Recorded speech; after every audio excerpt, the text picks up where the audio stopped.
obrigado a todos que vão participar, vão compartilhar desse trabalho. De antemão, já aviso, é um trabalho longo, um trabalho que requer paciência, estudo, mas a proposta que a gente está trazendo é que a gente possa esmiuçar, eu diria mais numa linguagem médica, dissecar o estudo do perispírito em todas as suas nuances. Para isso, vamos estudar o carro-chefe da nossa apresentação, que é o livro Perispírito, do Zalmino Zimmermann. Vamos lá no início, vamos explorar o livro todo. Então, temos que ter paciência, porque nem sempre vamos findar e esgotar um capítulo numa única apresentação. Então, nós vamos parar num slide tal e reiniciar na próxima apresentação. Então, é uma alegria que Jesus esteja conosco, nos amparando, nos assessorando nesse trabalho que considero muito importante. Então, vamos iniciar compartilhando a tela para que já vocês possam dividir comigo esse trabalho. Então, vocês já estão vendo aí o livro, perfeito, com o designer, aí o nosso autor, Zalmino Zimmermann, e o capítulo 1º, que vamos hoje discorrer sobre ele, o elo interexistencial, conceito e natureza do perispírito. E sempre vamos ter os dados bibliográficos aqui apresentados embaixo, em amarelo. O capítulo vai da página 19 à página 26. Então vamos começar, sem mais delongas. O que é o elo interexistencial? Revela-nos a doutrina espírita que a natureza do ser humano é essencialmente espiritual, ainda que por muito tempo imprescinda para o seu desenvolvimento do adequado suporte carnal. Então, já entendemos aqui que a doutrina espírita nos aponta para a nossa natureza, que é uma natureza espiritual. Somos espíritos, ora habitando um corpo carnal, um suporte carnal. Sabemos que essa natureza espiritual pode ser imprescindível o suporte carnal. Mas, como precisamos reencarnar, vamos ter que utilizar esse suporte carnal para o nosso processo evolutivo. Então, é assim que a doutrina espírita nos coloca.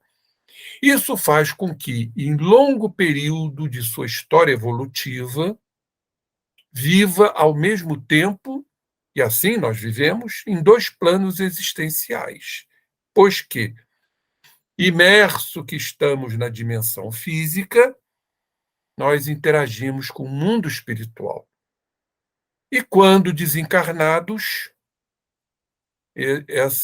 esse processo liga-se contínua e estreitamente ao mundo material. Então, vocês já estão vendo aí essa relação, né, que quando estamos na dimensão física, estamos sempre interagindo com o mundo espiritual, porque, afinal, somos todos médiuns. E se há uma mediunidade constante, diária, é a mediunidade onírica, ou seja, quando estamos dormindo, o corpo descansando, o corpo se reabastecendo, se revigorando, o espírito se emancipa. Emancipa-se e vai a seus lugares destinados, de acordo com o seu processo evolutivo, interagindo com espíritos. Por isso chamamos de mediunidade onírica, que vem do sonho, né, através do sono físico. E quando desencarnados, uma atuação no mundo material, como, por exemplo, nos trabalhos medianímicos, onde o espírito, então, interage com o mundo material. Vamos lembrar aquela famosa questão de O Livro dos Espíritos, 459, se eles influem em nossos atos e pensamentos. muito mais do que imaginamos, respondem os espíritos, a tal ponto que, de ordinário, são eles que nos dirigem. Então, está bastante claro, é bastante clara esta interação que temos quando encarnados com o mundo espiritual e quando desencarnados com o mundo material. Compreende-se, então, em virtude disso, que, na verdade, o existir é um interexistir. E para esse interexistir que marca a nossa realidade, possibilita-nos a providência divina um valiosíssimo instrumento, que é o espelho da alma, a irradiação da alma e sustentáculo do corpo, que é o perispírito. Depois nós vamos mostrar mais à frente, filosoficamente, porque muitas criaturas confundem alma e espírito. Há uma confusão. Utiliza-se normalmente a palavra espírito como se fosse alma. Mas nós vamos fazer essa divisão porque a doutrina espírita nos mostra que a alma é o princípio inteligente. E o espírito é o princípio inteligente, que é a alma, com o seu perispírito, com o seu corpo espiritual. Então, quando falamos em verdade, filosoficamente, de espírito, nós estamos nos referindo à alma, que é o princípio inteligente, e o seu corpo, que dá forma à alma, que é o corpo perispirítico, tem diversos sinônimos, né? O psicossoma, campos morfogenéticos, modelo organizador biológico, na visão de Hernani Guimarães Andrade. Enfim, é o campo estruturador da forma, né? Da forma física, da organização física. Então, é importante, só a título de conhecimento, podermos fazer a diferenciação entre alma e espírito. Alma, apenas recordando, é o princípio inteligente. E o espírito é este princípio inteligente com o seu corpo, que é o corpo perispirítico ou perispírito, que vai acompanhar, isso é muito importante, por isso é indestrutível e é inseparável da alma, até a sua condição de espírito puro.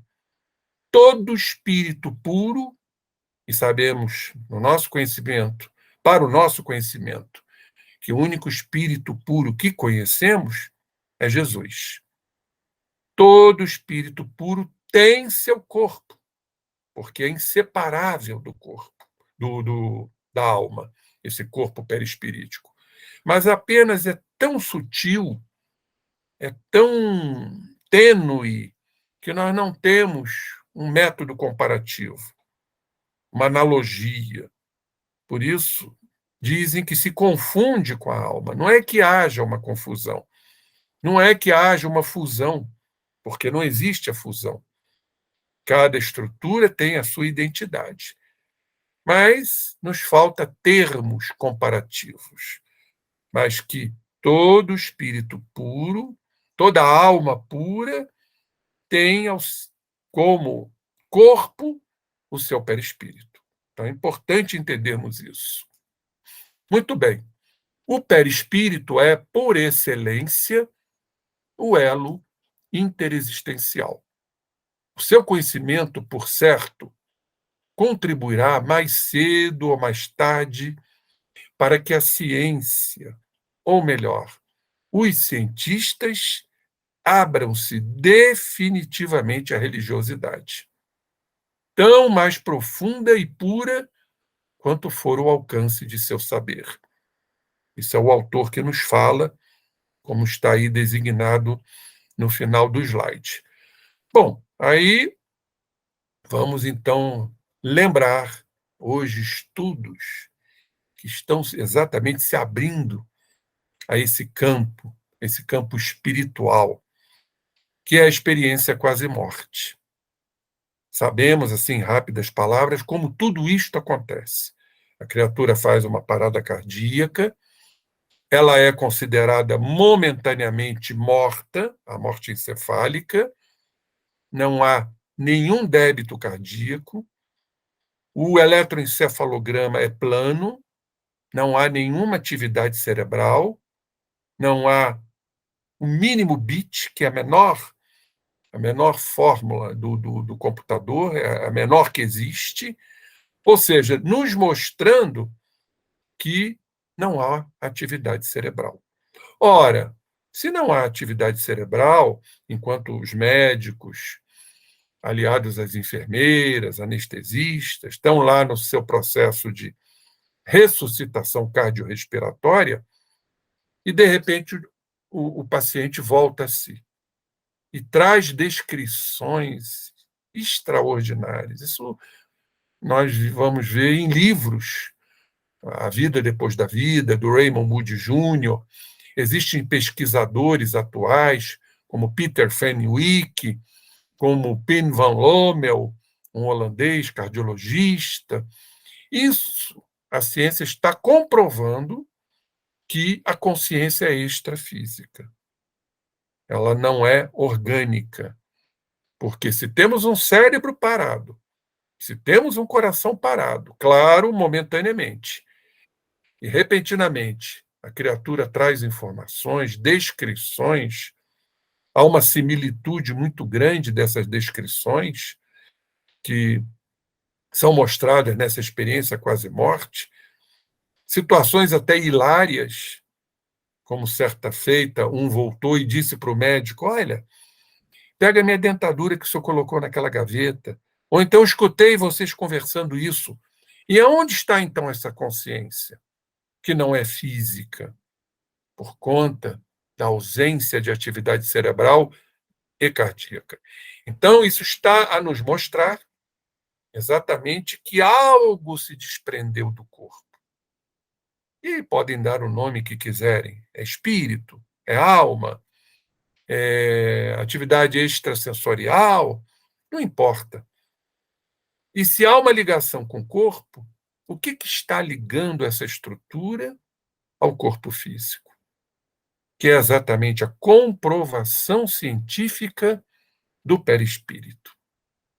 Então vejam como a ciência já está avançando em seus campos de entendimento, de compreensão, campos interpretativos, e muitas coisas ainda surgirão ao longo dos anos, dos evos, num planeta já instalado, o planeta de regeneração, a ciência avançando a passos largos. Muitas coisas ainda surgirão, porque, em verdade, conhecemos muito pouco. Essa é a grande realidade. Estamos ainda engatinhando. Mas dentro deste processo, né, dentro do nosso engatinhar, vamos obtendo frutos de conhecimento extremamente interessantes. Então, vamos ao conceito e natureza. Primeiramente, vamos falar do conceito do perispírito. Então, perispírito vem do grego peri. Peri quer dizer em torno. E do latim spiritus, alma, espírito. Então, perispírito é algo que está em torno da alma. É o envoltório sutil e perene da alma. Perene, que possibilita sua interação, é graças a esse perispírito que há a interação com os meios espiritual, como vimos agora há pouco, e físico. A palavra foi empregada pela primeira vez por Allan Kardec, no item 93 de O Livro dos Espíritos. Mais tarde, os espíritos instrutores, endossando a designação, passaram a empregá-la regularmente. Então, trouxe aqui, como inserção, para nos ilustrar, o Livro dos Espíritos, aonde isso consta. Lá na segunda parte de O Livro dos Espíritos, no primeiro capítulo, que fala dos espíritos, mais propriamente o perispírito. Vejamos. Questão exatamente 93, citada. E a pergunta é feita por Allan Kardec, a espiritualidade. O espírito propriamente dito, nenhuma cobertura tem, ou como pretendem alguns, está sempre envolto numa substância qualquer? Vamos ver o que a espiritualidade respondeu a nós. Envolve-o uma substância vaporosa para os teus olhos, para os olhos humanos, é algo vaporoso, mas ainda bastante grosseira para nós. Assaz vaporosa. Entretanto, para poder elevar-se na atmosfera e transportar-se aonde queira. Sabemos que o espírito se transporta, se mobiliza, graças à plasticidade do perispírito. Então, ele se transporta para onde ele quiser. Claro, dentro de limitações. Um espírito ainda imperfeito, da terceira ordem, dentro da classificação kardeciana, os espíritos imperfeitos, não vão querer almejar e conseguir visitar instâncias divinas, que são as moradas dos espíritos puros, aonde Jesus está lá presente. Então, guardadas as suas devidas limitações.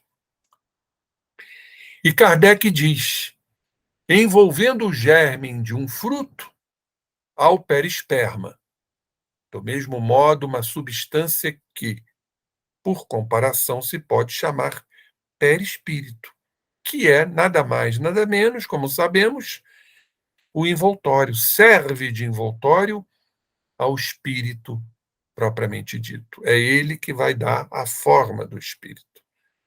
Por isso é chamado de corpo. É matéria, é fruto de transformações, modificações do fluido universal. Mas nós vamos ver mais à frente, como Allan Kardec nos fala, a questão do espírito, que coloca como matéria quintessenciada. Então, nós vamos aqui entrar em cogitações. Aliás, eu costumo dizer, o espírita ele tem todo o direito de cogitar. O que não pode é cair no terreno do absurdo, das fantasias, das ilusões, das mistificações. Agora, sim, temos a inteligência para fazermos nossas cogitações ou elucubrações. Voltando ao livro, tal denominação baseia-se na forma com que se apresenta esse, vejam bem, complexo fluídico, envolvendo o princípio inteligente, a alma. Então, o perispírito é um grande complexo fluídico, com estruturas, inclusive, que desconhecemos. O que nós sabemos apenas é a estrutura mais externa do perispírito, que chamamos de duplo etérico, de onde se sintetiza o ectoplasma, o fluido vital kardeciano, que é utilizado para os processos de materialização, tá? Assim como também de cura. Sabemos que temos o campo mental, que é o envoltório sutil da mente, muito próximo à organização que denominamos de espírito, melhor dizendo, de alma, porque a alma é o princípio inteligente, não podemos esquecer isso. Então, são estruturas muito complexas e que ainda desconhecemos a sua morfologia, a sua estrutura. Realmente, quando a gente estuda isto, a gente vê o quanto ainda somos ignorantes em relação a este assunto. Muito bem, outras denominações conhecidas referem-se mais à sua natureza ou funções. Assim, André Luiz, por Francisco Cândido Xavier, chama-o de psicossoma. e também corpo espiritual.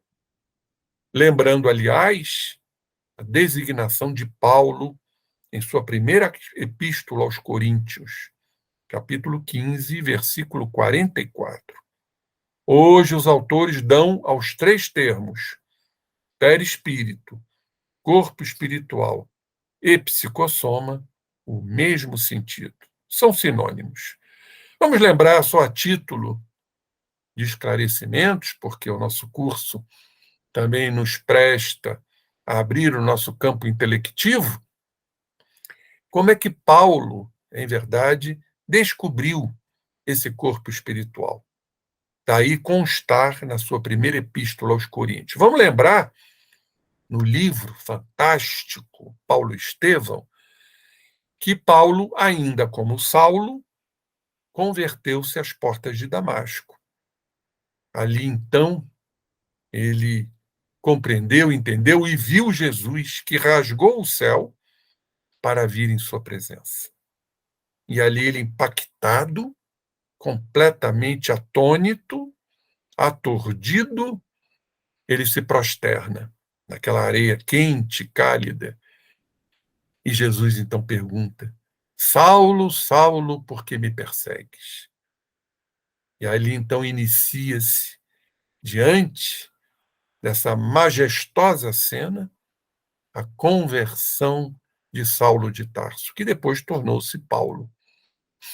Conversão que os gregos chamam de metanoia ou ultreia, que significa um passo à frente ou um passo acima, o processo transcendental ou espiritual. Foi o que aconteceu com Saulo de Tarso. E aí então começou todo o seu périplo. Aí a primeira criatura que ele procurou, precisando de apoio, consternado, já sentindo os primeiros abandonos, as primeiras repulsas, rejeições, procura seu pai, Isaac. Isaac, ainda completamente afeito às leis de Moisés, o moisaicismo, repele o seu filho, o expulsa de casa. Ele completamente desamparado, triste, naquele estado que consideramos chamado estado alterado de consciência, todo impacto, toda mágoa muito profunda gera em nós o que chamamos estado alterado de consciência. Ele foi descansar numa das cavernas do Monte Tauro, e ali então, diante desse estado alterado de consciência, ele teve um breve cochilo. E aí se emancipou do corpo e foi ter, para receber as primeiras palavras de apoio, foi ter com Estevão, aquele que ele condenou, a sua vítima, e que passou a ser o seu mentor. E com seu grande amor, Abigail, os dois já desencarnados. E ele olha e vê seu corpo, descansando, num cochilo, numa sonolência, num estado alterado de consciência, ali naquela caverna. Então, ele descobre esse elo de ligação, esse elo interexistencial, que ele não estava morto, que ele estava apenas emancipado. Daí ele ter dito nesta epístola, ó morte, onde está teu aguilhão? Ó inferno, onde está tua vitória? Então foi o grande descobridor do corpo espiritual. Foi exatamente Saulo de Tarso.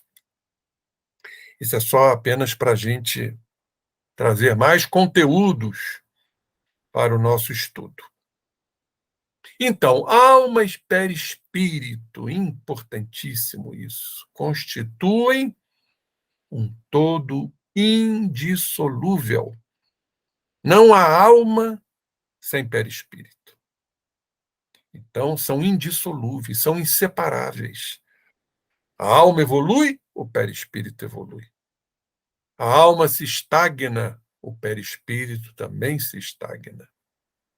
Então, conforme esclarece Kardec, vejam bem, alma e perispírito constituem o ser chamado espírito. Pois é, companheiros, como é importante o estudo. E diz ele: a alma é, pois, um ser simples, o espírito um ser duplo, porque é a presença da alma com seu perispírito. E o homem encarnado é um ser triplo, porque temos a alma, princípio inteligente, temos o espírito, que é a alma com o seu perispírito, e o corpo físico. Por isso somos um ser triplo. Muito bem, meus amigos. Vamos aqui abrir para alguns entendimentos. Espírito é alma, princípio inteligente, com perispírito. O perispírito, nós sabemos, é matéria. É uma matéria sutil, é uma matéria tênue, é uma matéria quintessenciada. Ora, se o perispírito é matéria, o espírito há de ser matéria também. Uma matéria muito sutil, muito quintessenciada. E se pertencendo ao espírito está a alma, ora, companheiros, não é difícil entendermos que a alma vem do mesmo princípio, que desconhecemos e não temos analogia para entender isto. Tudo é criação do Pai. Tudo o Pai se utilizou do elemento primitivo, de onde tudo surgiu, é o fluido cósmico universal. Daí, certamente, surgiu tudo o que representa a matéria, inclusive o perispírito, uma matéria quintessenciada. E por que não a alma? Uma estrutura material extremamente ininteligível para nós. Nós não temos inteligência para compreender isso. Mas é uma pressuposição. Estamos aqui premunindo apenas a possibilidade de tudo vir da criação do Pai, que é o pensamento divino, que é o fluido universal. Ou seja, nós estamos abrindo um campo de entendimento, que muitos separam a alma da matéria, como se fosse de uma outra estruturação, vindo de uma outra situação que desconhecemos. Muitos falam, é a centelha divina. Por que não esta centelha divina, esse princípio inteligente que evoluiu nos reinos da vida, como princípio espiritual, lá no reino mineral, no reino vegetal, animal, para chegar à condição de alma, o reino nominal. Daí a famosa frase que todos nós conhecemos, que o ser dorme no mineral, sonha no vegetal, agita-se no animal e desperta no homem. E aí então torna-se alma, ou seja, princípio inteligente, do reino nominal. Então creio que tudo venha de uma origem só, e não achar que são de origens diferentes.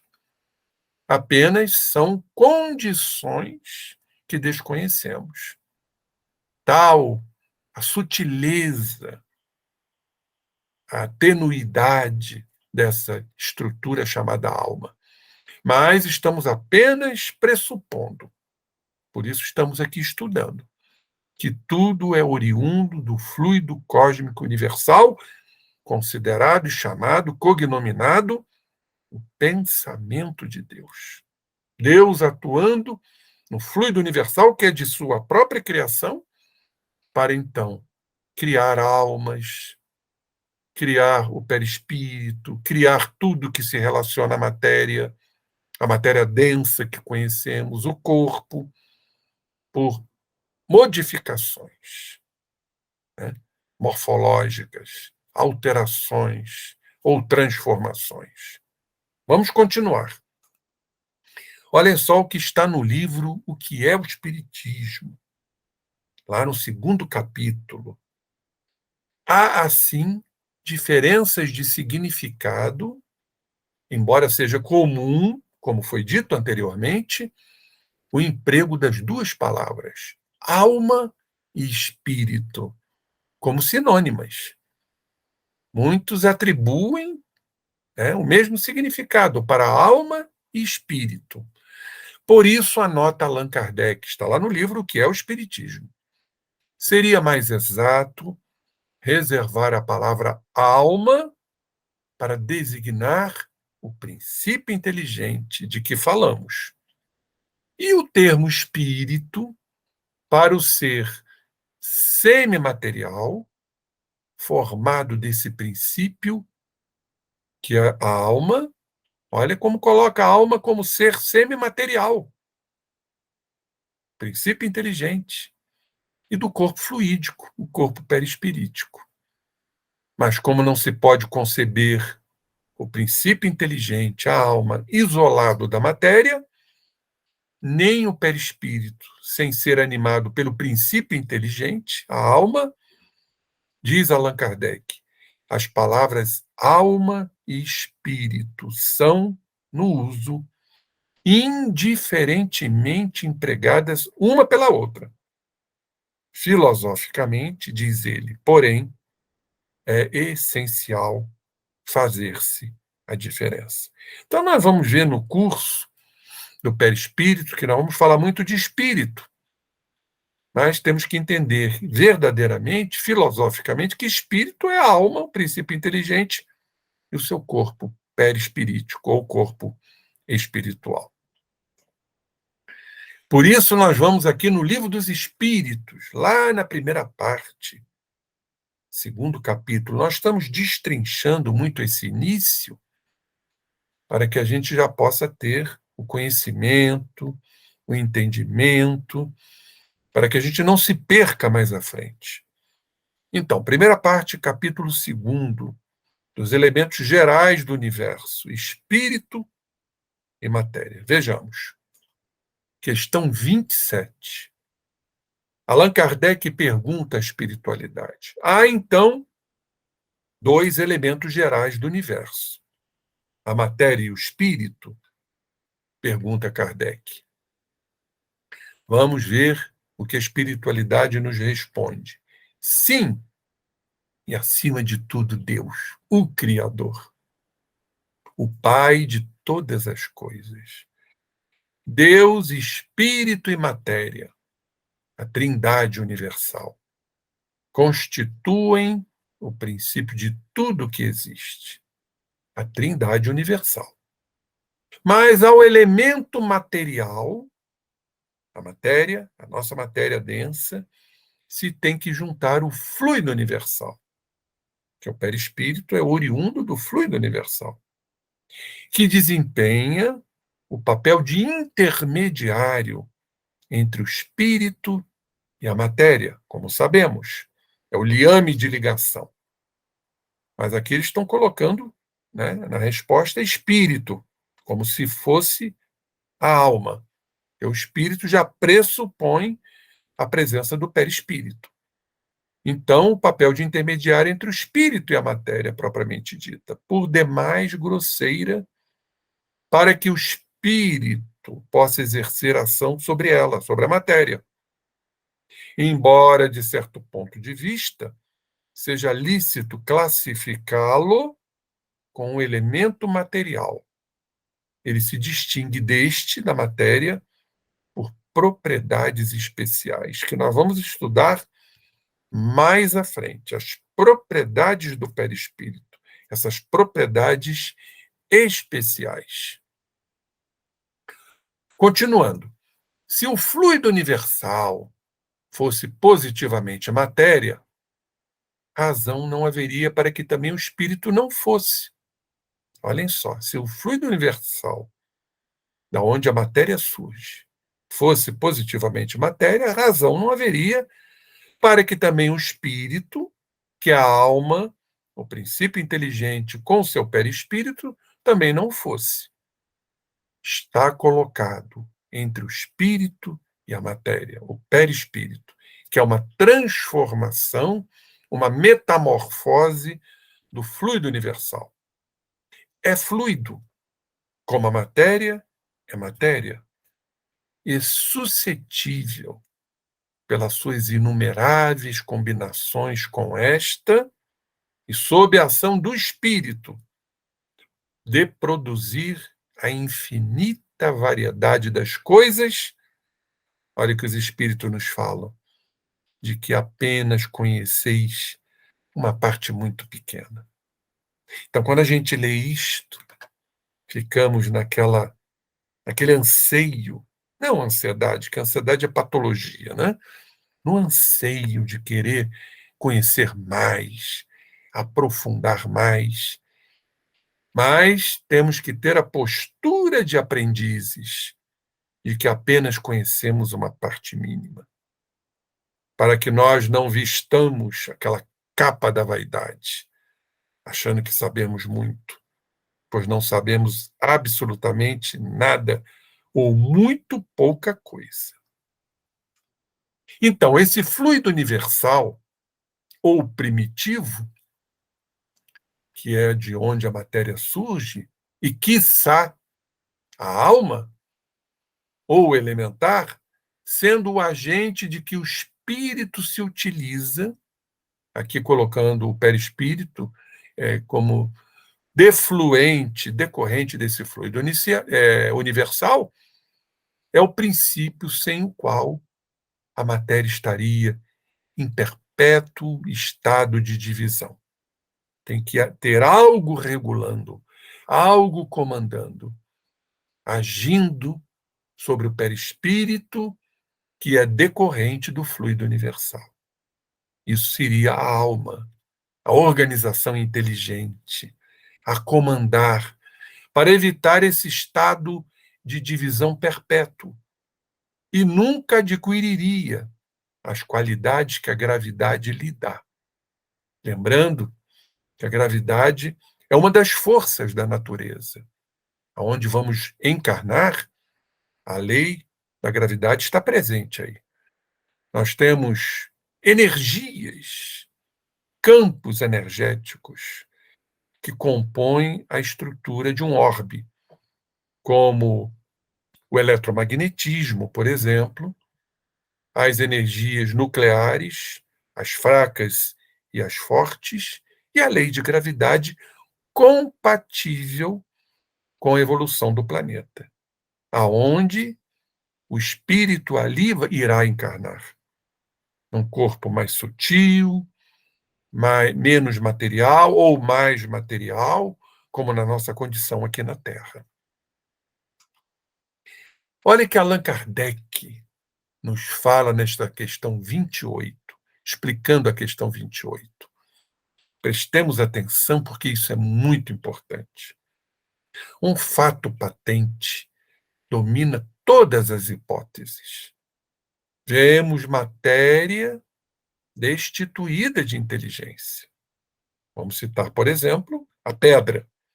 É uma matéria em que não há inteligência. Há ali um princípio espiritual muito rudimentar, mas não tem inteligência.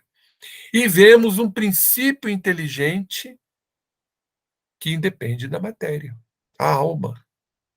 A alma existe independentemente da nossa matéria, a não ser quando ela encarna, né, com o seu perispírito, aí compondo a estrutura que denominamos de espírito, para o seu processo evolutivo na nossa matéria densa.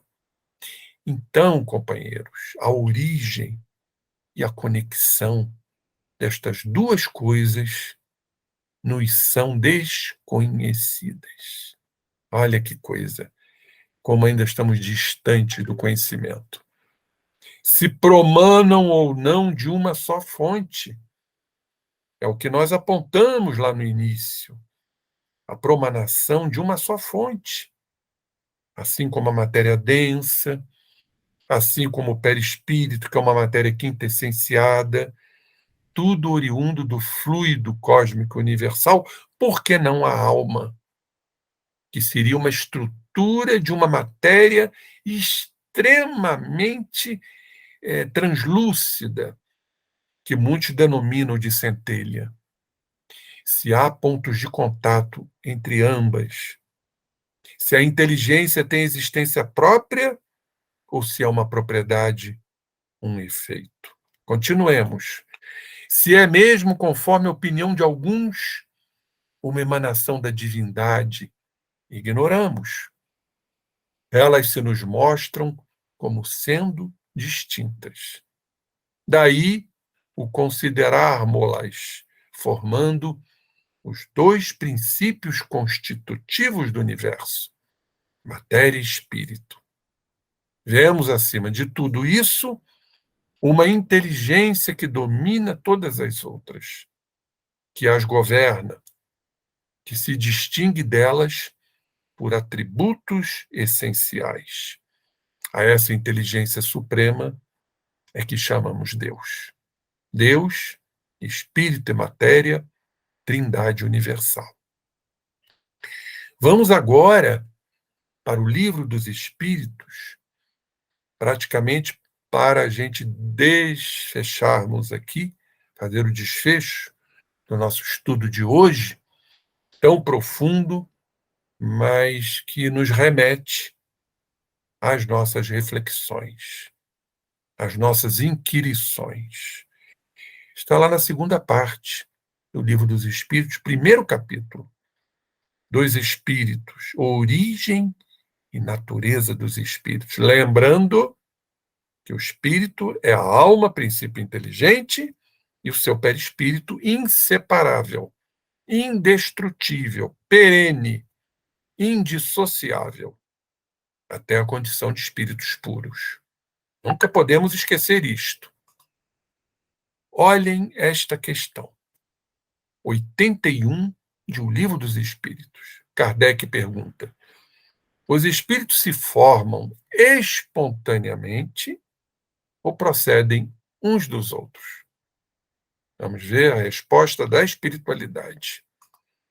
Deus os cria, como a todas as outras criaturas, pela sua vontade. Mas repito ainda uma vez, a origem deles ainda é mistério. Voltamos aqui.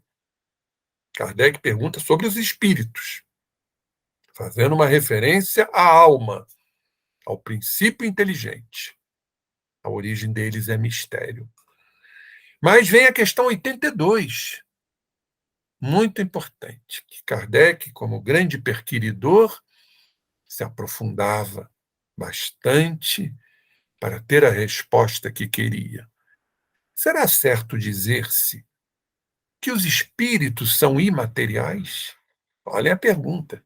Os espíritos, sabemos que o espírito é a alma, princípio inteligente com seu perispírito, são imateriais? Ou seja, que matéria que não corresponde? São imateriais? Vamos ver essa resposta que é extremamente elucidativa. Olhem só. Como se pode definir uma coisa quando faltam termos de comparação e com uma linguagem nossa ainda tão deficiente? Pode um cego de nascença definir a luz? Os espíritos estão sutilmente nos chamando de cegos. Ou seja, como nós poderemos definir a luz? Aí eles dizem aqui, imaterial não é bem o termo. Olha onde os espíritos nos apontam. Imaterial não é bem o termo. Incorpóreo seria mais exato. Ou seja, não tem a formação estrutural do nosso corpo, da nossa matéria densa. Mas imaterial não é bem o termo, pois deves compreender que, sendo uma criação, o espírito há de ser alguma coisa. Olha que coisa extraordinária quando a gente lê e se aprofunda. O espírito há de ser alguma coisa, lembrando que o espírito é a alma, princípio inteligente com seu perispírito. E aqui Kardec, vamos dizer, soluciona quaisquer dúvidas. É a matéria quintessencial. Então, já entendemos, por essa resposta, que a resposta oriunda dos espíritos, que o espírito é uma matéria quintessenciada. Está muito clara. Só que, diz eles aqui, sem analogia para vós outros, e tão etérea, tão sutil, que escapa inteiramente ao alcance dos vossos sentidos. Então entendemos claramente que espírito é uma matéria quintessenciada, e se é uma matéria, ele é oriundo do fluido universal, o pensamento de Deus, criação divina, promanam de uma mesma fonte, meus irmãos. Mas ainda não temos analogia para entendermos a sutileza, a eteridade dessa estrutura. Fica então apenas como uma ideia, uma elucubração que fazemos mediante os ensinamentos dos espíritos.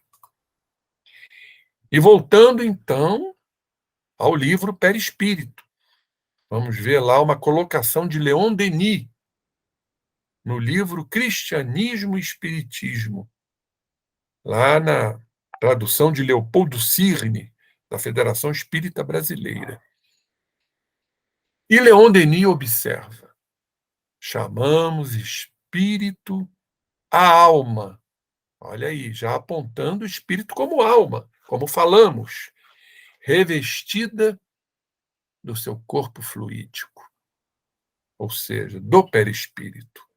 A alma, o princípio inteligente, é o centro de vida do perispírito, como este é o centro de vida do corpo, do organismo físico.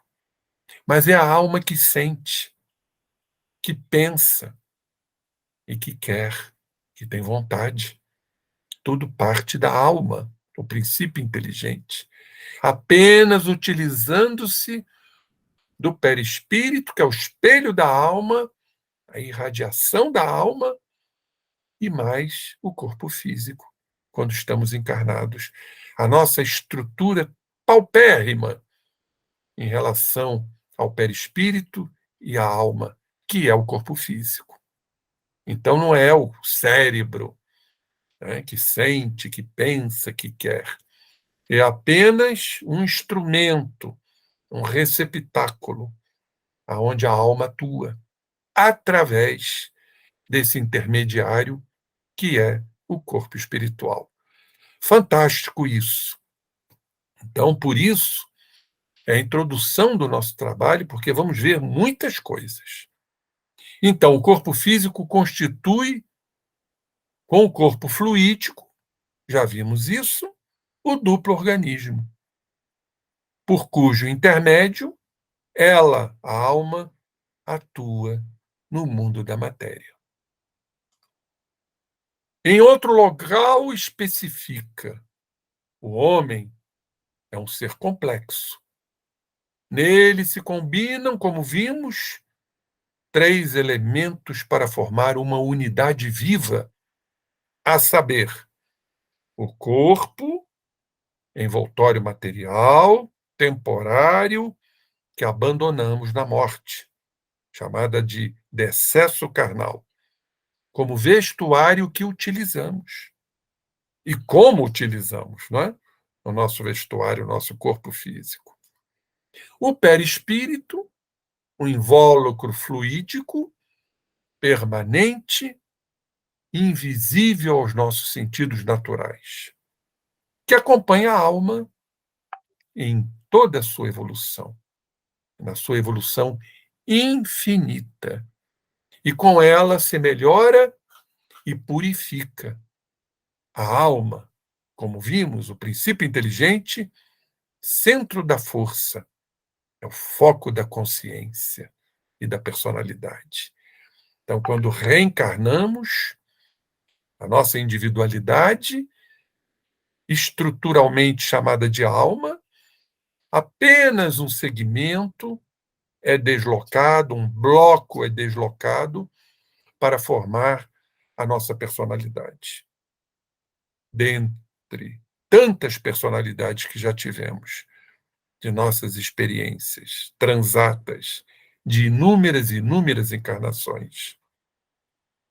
E a alma, desprendida do corpo material e sempre revestida do seu invólucro sutil, constitui o espírito. Como vimos, a alma e o corpo espiritual constituem o espírito. Ser fluídico, de forma humana, porque quem dá esta forma é o perispírito, liberto das necessidades terrestres, invisível e impalpável em seu estado normal.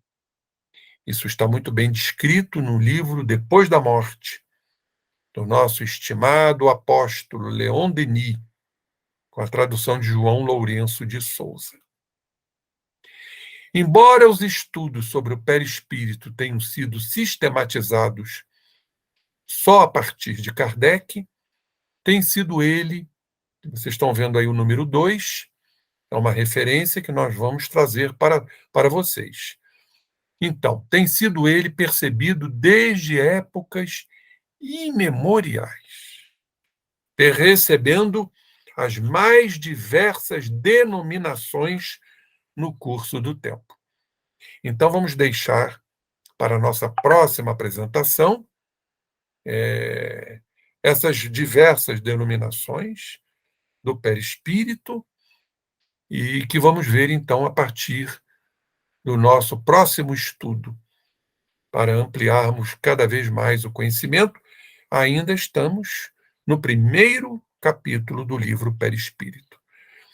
Então, terminamos aqui por hora, agradecendo a oportunidade dessa nossa primeira apresentação e aguardando o nosso próximo encontro, onde vamos dar continuidade a esse trabalho interessantíssimo do estudo sobre o perispírito.